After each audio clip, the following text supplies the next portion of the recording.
Hello amigos, ¿cómo están? My name is Dan and welcome back to the channel. So today we're going to be talking a little bit about Chivas because obviously I've been talking a lot about Mexico and England of late. So it's nice to talk about Chivas because Chivas have made a signing, a brand new signing, and that is Fidel Barajas. Hopefully I'm pronouncing that right. Let me know if I'm not in the comments, and I always like to learn. Yeah, really cool kid. I mean, obviously I don't know too much about him. I've not really watched too much of him play at his club level. Obviously he's played in Mexico in the Mexican youth teams over the last couple of years or so. So I've seen him a little bit for Mexico rather than for his clubs. So yeah, I think he's done really well. I think he won a tournament with the Mexican U17s recently, which is awesome. Looks like a really good young kid. Obviously I've seen some videos on him, obviously from YouTube. Obviously people say don't take too much into them, but I like what I've seen so far, and I like what I've heard as well. There's a load of people on Twitter that not only know about him way more than I do, but obviously have seen him play live. They've seen him playing. Obviously, he's one of those dual nats, Mexican American kids who have been fought over from the two national teams. I don't think he's made a decision yet on which country he wants to play for. I think he has played for both US and Mexico in the youth teams, like I've said. But I don't think he's made a decision yet. And even if he goes for US, I mean, well, we've got Cal now, so that probably won't even matter too much in terms of his Chivas career. Obviously, he's got Mexican parents, but he was born in the US, just in case you didn't know. Yeah, I really like what I see from him. He's a direct player that likes to score goals and likes to set them up, and that's what we need right now. Obviously, even before this new rule, we've got a new rule now, Liga MX, or a new rule that's an old rule that's kind of being re-implemented, and that's the whole. I'm not sure what the ins and outs of it are, but basically, certain players below a certain age need to be playing a certain amount of minutes per game, or they have to play. Basically all the Liga MX teams have to play a lot of youngsters now, so he'll kind of help them fulfill that quota. Having said that, we've already been moving into a youth development kind of mind frame at the club now. Rangel, who's now our starting goalkeeper, I think he's only 22, 23 or something like that.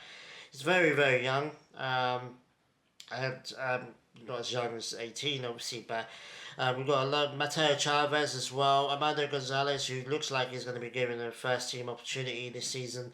Yael Padilla. He didn't feature too much last season, but I think he won the award. I think he won the best newcomer or the best kid in the league or something. He won a really good award, which is awesome. And hopefully that spurs Gargo to start playing him more. I would love to see Padilla and Barajas kind of on the wings. That would be kind of cool.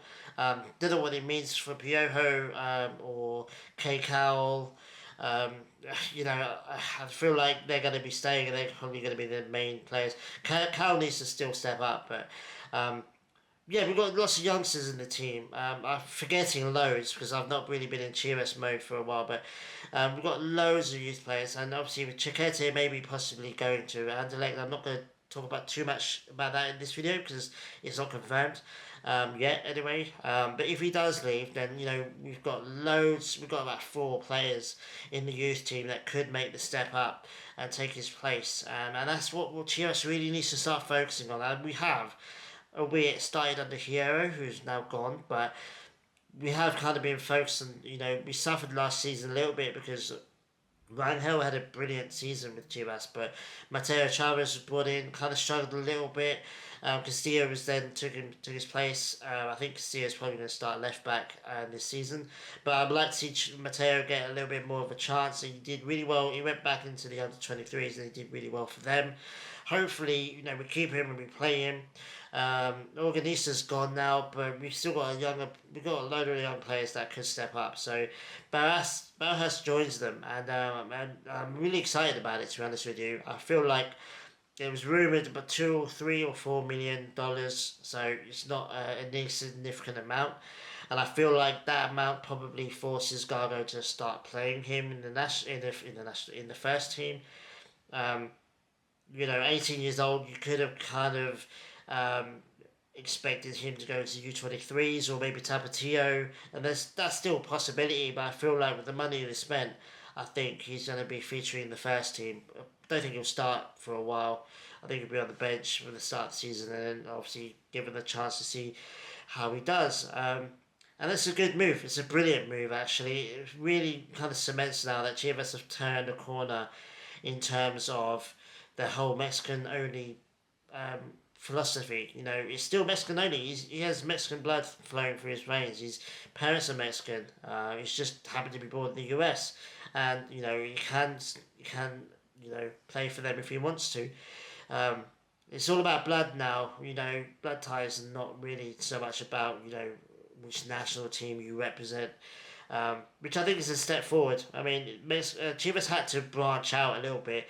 All the other clubs can sign foreign players if they wanted to. Chivas can only do Mexican players, and that pool's limited. But it's a little bit less limited if you're including a whole bunch of dual nationalities, which they've done. And hopefully it works out, and hopefully he does pick Mexico, but obviously hopefully it works out for him at club level and he could do really well. Obviously we struggled for goals a little bit last season. Our strikers weren't really at the races.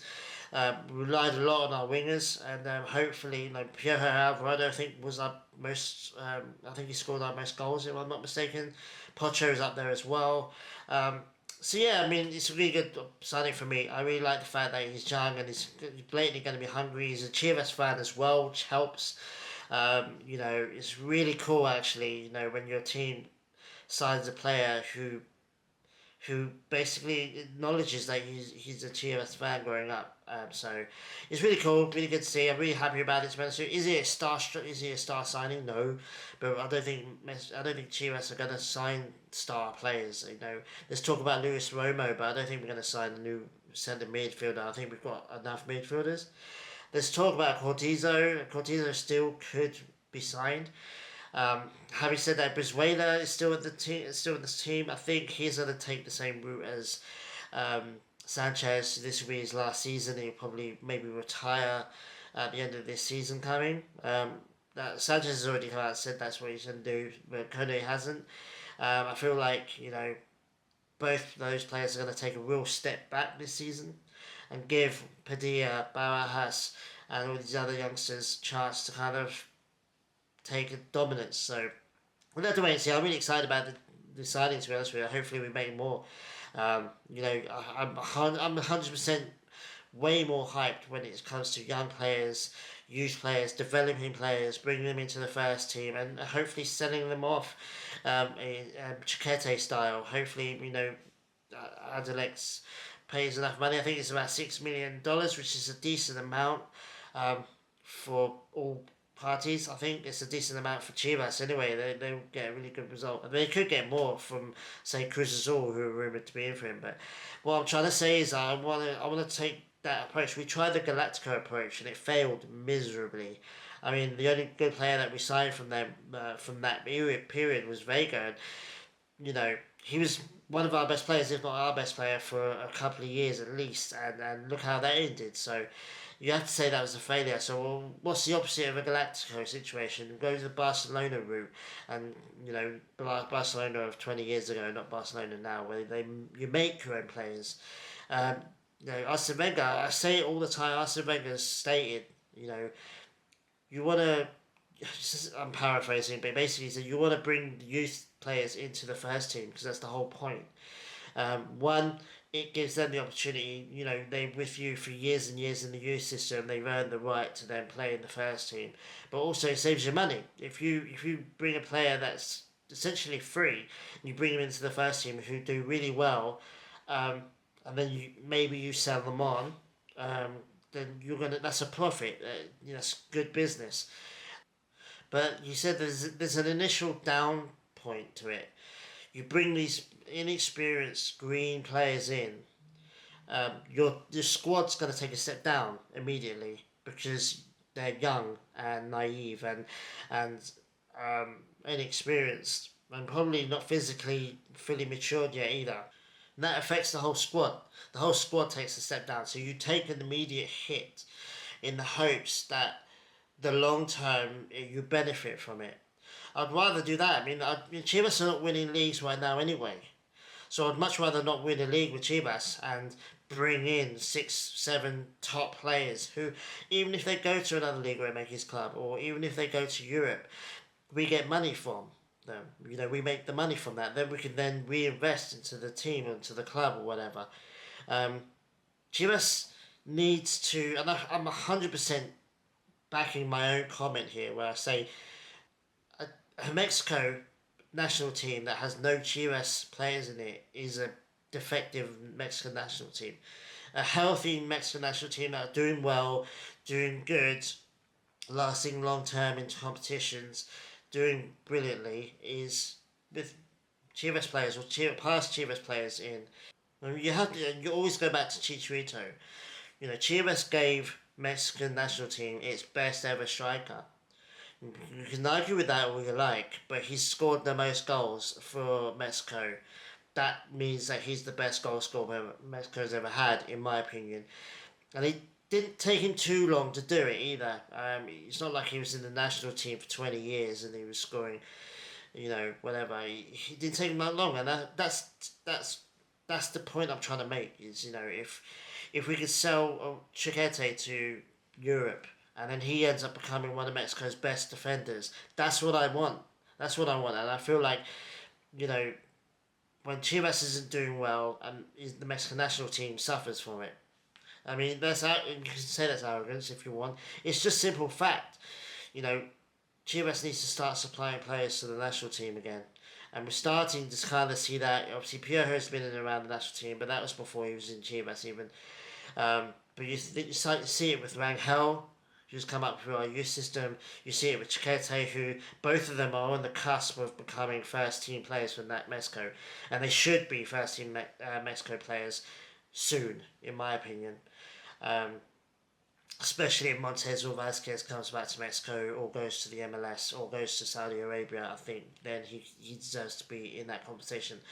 And more of the same. We gotta have more of the same. So yeah, like I said, this video's been way longer than I wanted it to be. It's just a congratulations and welcome to the club, Fidel Barajas. But it kind of feeds into my youth system fanaticism, where I think Chivas are never going to be the club that can successfully buy the best Mexican players for millions and millions and millions and bring them in and have them be successful. I don't think that's the way Chivas are going to be able to win titles from now on. I think it's more a case of, buying youth players, buying super young players and having them establish themselves under a decent coach. That's not Mexican, I'm afraid. I'm sorry if that hurts feelings, but it is what it is. Gago and Perno before him, they both have worked with youth systems in one way or another, so they both have experience. Gago a little bit less, obviously he's younger, so but yeah, anyway guys, let me know in the comments what you think. I think it's a brilliant move. I think it's a good move. People saying it's a disappointment because it's not a big player. I don't think we're going to buy big players. Even Cortizo might not happen. We've got Kone, Piojo, Cal can play out wide. Barajas now, Padilla as well. I think we've got a lot of wingers and we've got a lot of midfielders as well. So I don't think Luis Romo is happening. And I don't think we'll sign anyone if Chiquete leaves. I think we'll promote from within. But anyway, guys, let me know what you think about the signing. Let me know what I've missed about Fidel. Do you think should I mention that he's a great player, or have you seen him play live? Have you seen him do well with these former teams? I'm always keen to learn more. So yeah, leave me a comment down below. Like and subscribe if you haven't already. And I really appreciate you guys. I'm really keen for this season to start. It starts in a few days' time.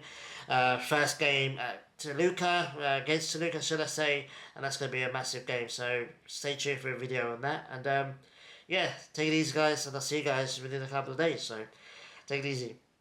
Adios.